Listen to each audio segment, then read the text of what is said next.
السلام علیکم ورحمۃ اللہ وبرکاتہ۔ برادران اسلام، میرے پیارے بزرگوں اور دوستوں، نوجوان ساتھیوں، آج آپ سب لوگوں کے واسطے گویا عید کا تحفہ لے کر حاضر آیا ہوں۔ آپ اپنے طور پر اپنے ماں بہنوں تک یہ بات پہنچائیں، تمام خواتین اسلام تک ایک بات پہنچائیں، اور ہمارے تمام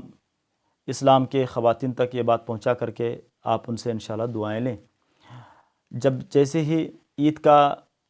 دن آتا ہے یا جمعہ کا دن آتا ہے تو ہمارے خواتین، ہمارے عورتیں پریشان ہو جاتی ہیں کہ ہم کون سی نماز ادا کریں، کس طریقے سے ہم نماز ادا کریں، اور ہمارے واسطے کون سی نماز فرض ہے یا کون سی نماز واجب ہے، کون سی نماز سنت ہے۔ تو اس پر وہ حیران ہوتے ہیں، پریشان ہو جاتے ہیں۔ تو ان تک میں یہ بات پہنچاؤں گا اور آسان انداز سے انشاءاللہ میں سمجھانے کی کوشش کروں گا۔ دیکھیے، میرے تمام ماں بہنوں سے گزارش ہے اور محبت سے ان سے التماس یہ ہے کہ آپ تمام خواتین اسلام کنیزان فاطمۃ الزہرا ہیں، آپ کوشش کرتے ہوئے پابندی کریں، متقوی اور پرہیزگاری کا خیال فرمائیں، نمازوں کا اہتمام کریں۔ اور ہمارے تقریباً ماں بہنیں الحمدللہ اپنے تمام گھریلو کام کا ذمہ داریاں سنبھالنے کے باوجود بھی نمازوں کا اہتمام کرتے ہیں، قرآن شریف کی تلاوت کرتے ہیں، مجلسوں کا اہتمام کرتے ہیں، 12ویں مجلس پڑھتے ہیں، 11ویں مجلس پڑھتے ہیں۔ الحمدللہ جو بھی کرتے ہیں وہ قابل صد مبارکباد ہیں۔ اللہ تعالیٰ ان کو یوں ہی اپنی عبادت میں، اپنے ذکر میں مشغول رکھے، اور سرکار صلی اللہ علیہ وسلم کے صدقے طفیل اللہ تعالیٰ ان کو شاد آباد رکھے۔ تو ان سب کے لیے جب عید کا دن آتا ہے تو عید کی نمازوں کون سی نماز ادا کریں، کس طریقے سے ادا کریں۔ دیکھیے، عید کی نماز اور جمعہ کی نماز، یہ دونوں نماز کے لیے جماعت شرط ہے، اور جماعت کے بغیر یہ نمازیں ادا نہیں ہو سکتے۔ اور یہ جو نماز جماعت کے بغیر نہیں ادا ہو سکتے تو عورتوں کی وجہ سے جماعت ہے ہی نہیں ہے، ان کے لیے جماعت کرنا ہی سخت مکروہ ہے، جماعت وہ نہیں کر سکتے، جماعت کے ساتھ وہ نماز ادا نہیں کر سکتے۔ یہ تو عید کی نماز۔ البتہ دوسری بھی جو نماز ہے، جیسے ظہر کی، عصر کی، نماز پنجگانہ نماز ہے، نماز پنجگانہ کی بھی وہ لوگ جماعت کرنے کی ان کو اجازت نہیں ہے، تنہا تنہا اپنے اپنے گھروں میں ادا کر سکتے ہیں۔ ہاں،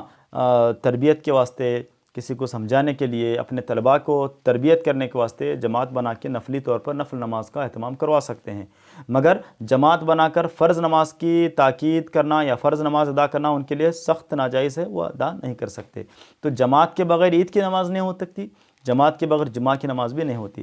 تو جماعت کے بغیر جب نہیں ہو سکتی تو عورتوں کی وجہ سے جماعت ہے ہی نہیں ہے، تو آپ بالکل مطمئن ہو جائیے، آپ کے اوپر جمعہ کی نماز فرض نہیں ہے، نہ واجب ہے، نہ سنت ہے۔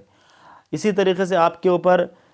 رمضان کی نماز بھی واجب نہیں ہے، فرض نہیں ہے۔ اسی طریقے سے بقرعید کی نماز بھی، یعنی عید الفطر بھی، عید الاضحیٰ بھی، دونوں آپ کے اوپر واجب نہیں ہے اور نہ آپ کے اوپر وہ سنت ہے۔ بلکہ آپ کو کیا کرنا ہے، جیسے جمعہ کا دن آیا تو آپ کے اوپر جو ظہر کی نماز ہے وہ ظہر کی نماز آپ کو وقت پر ادا کرنا چاہیے۔ اور ہمارے ماں بہنوں میں ایک کچھ غلط خیال یہ بھی ہے کہ جب تک ہمارے مرد حضرات کی نماز ادا نہیں ہوتی تب تک کے لیے عورتیں ادا نہیں کر سکتے۔ یہ بالکل وہم ہے آپ کا، یہ گمان ہے، یہ آپ گمان کو نکال دیں۔ جیسے ہی نماز کا وقت ہو گیا تو آپ کے اوپر نماز ادا کرنا فرض ہے، آپ فوراً نماز کے لیے رکعت باندھ سکتے ہیں، نیت باندھ سکتے ہیں۔ تو جمعہ کے دن آپ کو جو ہے تمام مرد حضرات کے پوری جمعہ کی نماز ہونے تک کے لیے آپ کو انتظار کرنے کی کوئی ضرورت نہیں ہے۔ جیسے ہی نماز کا اذان دی گئی اور جیسے ہی وقت ہو گیا تو وقت کے مطابق آپ کو نماز ادا کر لینا چاہیے۔ تو جمعہ کے دن آپ کو ظہر کی نماز ادا کرنا ہے۔ اسی طریقے سے عید کے دن جو ہے آپ کو عید کے دن کون سی نماز ادا کرنا ہے۔ عید کے دن آپ کو نماز جو ادا کرنی ہے، سب سے پہلے آپ صبح کی نماز ادا کریں، 2 رکعت سنت، 2 رکعت نفل، 2 رکعت واجب نماز ادا کریں۔ پھر اس کے بعد عید کے دن آپ کو صرف 2 رکعت نماز شکرانہ ادا کرنا ہے، یا نماز قضاء حاجت کے طور پر آپ پڑھ سکتے ہیں، یا اللہ کے محبت میں آپ 2 رکعت نماز شکرانہ ادا کریں کہ نیت کی میں نے 2 رکعت نماز شکرانہ کی پڑھتی ہوں میں واسطے اللہ کے، منہ میرا طرف کعبہ شریف کے، اللہ اکبر بول کے آپ رکعت ادا کریں، رکعت باندھیں۔ رکعت باندھنے کے بعد آپ جو بھی آپ کو صورتیں یاد ہیں وہ سورہ پڑھیے، جیسے آپ دوسری نمازیں ادا کرتے ہیں تو اسی طور پر آپ یہ نماز نفل ادا کرنا، یہ نفل نماز ہے، یہ آپ کے اوپر نہ واجب ہے، نہ فرض ہے، بلکہ یہ نفل نماز ہے جو شکرانے کے طور پر آپ کو مکمل طریقے سے ادا کرنی چاہیے۔ 2 رکعت نماز نفل آپ شکرانے کے طور پر ادا کر لیں۔ پھر اس کے بعد اللہ کی بارگاہ میں خشوع و خضوع کے ساتھ، اطمینان قلب کے ساتھ آپ دعائیں کریں، تھوڑا ذکر کریں، تھوڑا درود شریف پڑھیں، اور اللہ کا تسبیح فاطمی پڑھیں، سبحان اللہ، الحمدللہ، اللہ اکبر 33 مرتبہ 33 مرتبہ 34 مرتبہ سبحان اللہ 33 مرتبہ، الحمدللہ 33 مرتبہ، اللہ اکبر 34 مرتبہ آپ یہ تسبیح فاطمہ پڑھیں۔ پھر اس کے بعد دوسرے جو اذکار ہیں وہ آپ جو بھی کر سکتے ہیں کرو آپ۔ اس کے بعد سورہ یاسین کو ہی پڑھ لو، سورہ آیت الکرسی آپ پڑھو، اس کے بعد سورہ رحمان پڑھو آپ، یا اس کے علاوہ جو بھی ذکر و اذکار آپ کو کرنا کرو آپ۔ الحمدللہ یہ مبارک دن ہے، کرنے کے بعد خوش دلی کے ساتھ جب آپ الحمدللہ دعا کریں گے، یہ نتیجے کا دن ہے، یہ ہمارے رزلٹ کا دن ہے، عید کا دن، انشاءاللہ اللہ تبارک و تعالیٰ آپ کے ساری دعاؤں کو قبول فرمائے گا اور آپ کے تمام توبہ کو قبول فرمائے گا، اور آپ جو دلی آپ کے ارادے ہیں، منتیں ہیں، مرادیں اللہ تعالیٰ ضرور پورا فرمائے گا۔ تو آپ اللہ کی بارگاہ میں انشاءاللہ دعا کرتے ہوئے اپنے لیے دعا کیجئے، اپنے آل اولاد کے لیے دعا کیجئے، اپنے شوہر کے لیے دعا کیجئے، اپنے بھائیوں کے لیے، بہنوں کے لیے، رشتہ داروں کے لیے، اپنے محلے والوں کے واسطے، اپنے سارے صوبے کے واسطے، اپنے پورے کرناٹک کے واسطے، اور اپنے پورے ہندوستان کے مسلمانوں کے واسطے دعا کیجئے۔ اللہ تبارک و تعالیٰ سارے مسلمانوں کو خوش رکھے، شاد رکھے، آباد رکھے، جہاں جہاں ہمارے کئی مسلمان پریشان ہیں ان سب کی پریشانی دور فرمائے۔ اس طریقے سے اپنے تمام اسلام بھائیوں کے لیے، بہنوں کے واسطے آپ دعا کریں، اللہ تعالیٰ انشاءاللہ ضرور آپ کی دعاؤں کو قبول فرمائے گا۔ آپ اس انداز سے آپ کو نماز عید ادا کرنا ہے، تو آپ جب اس طریقے سے کریں گے تو انشاءاللہ آپ کی وجہ سے آپ کی بیٹی، آپ کی نواسی، آپ کی پوتری اور آپ کے جو بھی رشتہ دار ہیں وہ بھی آپ کے ساتھ میں شریک عبادت ہوں گے، عبادت میں شریک ہوں گے، اور اہتمام کریں گے، غسل کر کے، وضو کر کے، اہتمام کے ساتھ مصلی بچھا کر، تسبیح لے کر، اگربتی سلوا کر یا لوبان سلگا کر آپ جو ہے اچھا انداز جب اس طریقے سے ادا کریں گے، گھر میں ایک پیارا ماحول پیدا ہوگا۔ اس کے بعد کھانا پینا، یہ لوگ اپنے بہنوں سے ملنا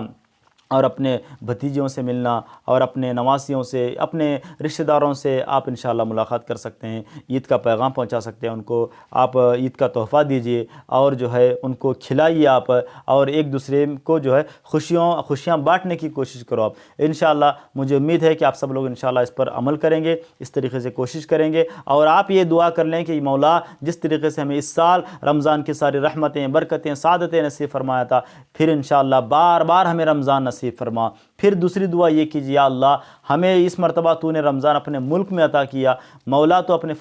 فضل و کرم سے ہمیں تیری بارگاہ میں آ کر کے عمرہ ادا کرنے کی توفیق نصیب فرما، تیری بارگاہ میں آ کر کے انشاءاللہ ہمیں نماز ادا کرنے کی اور رمضان گزارنے کی ہمیں توفیق عطا فرما۔ یا حبیب مکرم آئے رسول پاک صاحب الوقت تاجدار کائنات، آپ جو ہے ہمارے حق میں دعا فرمائیے کہ ہم جو ہے مدینہ پاک میں ہماری عید ہو، مدینہ پاک میں ہمارا رمضان گزرے انشاءاللہ ثم انشاءاللہ۔ جب آپ عمرہ کی دعا کریں گے، حج کی دعا کریں گے، حرمین طیبین کی مبارک حاضری کی انشاءاللہ دعا کریں گے، یقیناً اللہ تبارک و تعالیٰ آپ کی دعاؤں کو قبول فرمائے گا اور آپ کے التجاؤں کا پورا فرمائے گا۔ جب ہمارے ماں بہنیں محبت کے ساتھ، پورے خلوص للہیت کے ساتھ، اور یقین کامل ضروری ہے دعا میں، یقین کے ساتھ جب دعا کریں گے اللہ تبارک و تعالیٰ انشاءاللہ ان کی دعاؤں کو ضرور قبول فرمائے گا۔ اور وہ بھی مبارک دن، رحمت والے دن، برکت والے دن، عید کے دن آپ دعا کر رہے ہیں، اور ایک مہینے تک آپ نے رمضان کے روزے رکھے، عبادت کیا، قرآن شریف پڑھا، قرآن کی تفسیر پڑھا، قرآن کا ترجمہ پڑھا، دینی اسلامی کتابیں پڑھے، کوئی بعض ماں بہنیں ہمارے تہجد کی نماز ادا کیے، ان تمام کے یہ عبادات جو بھی آپ ادا کیے، یہ ساروں کا رزلٹ انشاءاللہ آپ کو عید کے دن ملنے جا رہا ہے۔ عید کا دن نتیجے کا دن ہے، اس وقت انشاءاللہ رب کی بارگاہ سے دعا کریں، التجا کریں، مولا جتنے بھی ہم نے رمضان بھر کیا ہے اس کا تو صحیح انعام ہمیں عطا فرما، صحیح اس کا حصہ عطا فرما، اور جو کچھ اس میں کوتاہیاں رہ چکے ہیں وہ سارے کوتاہیوں کو، کمیوں کو، خطاؤں کو تو درگزر فرما، اور ہمارے ٹوٹے پھوٹے سجدوں کو، ریاضتوں کو، روزوں کو اپنی بارگاہ میں شرف قبولیت نصیب فرما، اور ہمیں متقی بنا، پرہیزگار بنا، تیرا بنا، تیرے حبیب کا بنا، تیرا دیوانہ بنا، تیرے حبیب کا دیوانہ بنا۔ اس طریقے سے انشاءاللہ آپ لوگ دعا کر لیجئے، اللہ تبارک و تعالیٰ آپ کی دعاؤں کو ضرور قبول فرمائے گا۔ اور میں آپ کے لیے اور آپ کے تمام